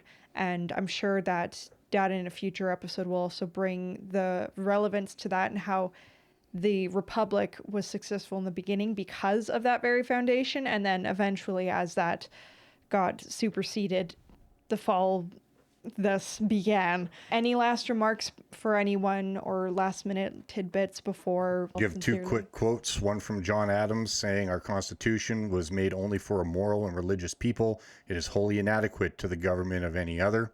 And James Madison writing in the Federalist Papers that the capacity of mankind for self-government, which hinges on the people's ability to acquire knowledge and reason. You have a responsibility. You need to take it seriously. Even if we are going to make mistakes thinking about it along the way, we need to have these conversations. We need to have this discussion. We need each other to get good in our knowledge. Judy in our independence conversation said, there's so many unknowns. Well, there's not when you start thinking about it and start talking about it. And good business backgrounds that Dennis has, and then the historical context that Matthew has. This is why we reach out, because there are people with good ideas. That is how the Juno Club and the American Declaration of Independence came together, was that you had all these people talking, and they just exchanged ideas for the length of 20 plus years before they even got the foundation that they did to create a country. Now, of course, because for the sake of Macy and I's future, we're hoping it happens a little quicker than 20 years. But that requires some all hands on deck from all of Alberta and all of Canadians to recognize this issue, so they can also take their province and their cities into their own hands. Yeah, my tiny little remarks before we let you guys riff off of any last thoughts that you guys want to say to the audience is, we went through this whole process of saying that we need vigilance and long-term thinking. And even when we were making fun of the systems that are in place to basically hinder that, I think that that's something that plays into Maddie and I's story as young people trying to get involved in this conversation. Is I know that once this referendum on a referendum goes through, the process that we're trying to envision is very long term, and I don't think any of us are in this discussion not aware of that.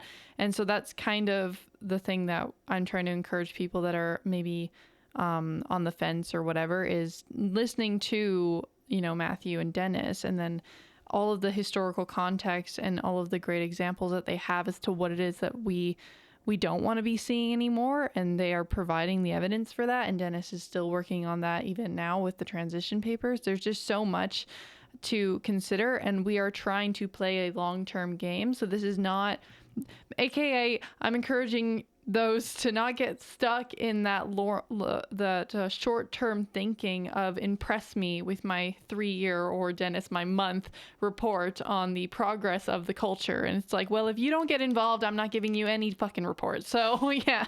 Yeah, I made it. Right at the end. Right at the end. Almost made a full episode without it. Would have been the only one. No, look, you guys are great, and honestly, we've been talking about the idea of thinking ahead, planting seeds for the future, those yet unborn, and also for our future selves, who we want to look back at our past and be proud of the decisions that we made, not ashamed or thought that, hey, I wasted so much time, I could have done something better with those months, with those years, and instead I binged on Netflix and got high. You'd rather be proud. So start today, right? And you think you guys, being just young citizens, are taking responsibility, are using your time well and wisely, and the future selves that you're going to become are going to look back in gratitude and happiness about the decisions and the type of responsibilities you're engaged in. And I hope that people watching this think the same. If you're either in your teens, in your 20s, or in your 50s or your 60s or your 70s, it's never too late to pick up the heavy lifting mentally and start getting to know things you thought you didn't need to know, because now we're going into a crisis that we can't even imagine, systemically, globally. And the value of ideas is going to be at a premium as people begin to realize that the ideas that they were taken for granted that got us into this mess aren't worth shit, that they're MBAs, that they're master's degrees, all of these papers that they've been valuing from Yale and Harvard or whatever ain't worth shit. So what are the ideas that will have value, or that's what we're talking about today. So while these ideas are not easy, none of them are impossible. I mean, Keith frequently says we don't have any unknown unknowns.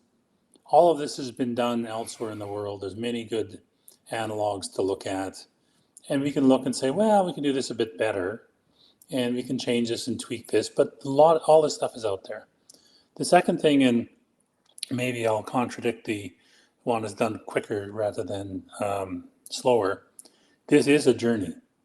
This is cultural learning, relearning in some cases. I do not expect to live to see the end of this constitutional journey. It's going to end up with, we'll launch a constitution, we'll make it work, it'll be too rigid or too flexible, there'll be holes in it, there'll be all sorts of things going on. And it's going to get changed. And people like you, the younger folks, are going to say, this doesn't work, let's have another constitutional conference, let's file an amendment, whatever the process is, and we'll change it. So I like to think 25 years from now is when we can probably say, country of Alberta is where it needs to be. That's the timeline I think of. Well, thank you very much, both of you. I thought this was a beautiful dynamic duo. I was like, ooh, yes, we should do it this was again. Beautiful. It was quite a good combo. I got to say, great intro start to this 3 series segment. Yeah. Thank you, gentlemen. Thank you. Thank you. Thank you. Have a good day. Bye-bye. Bye.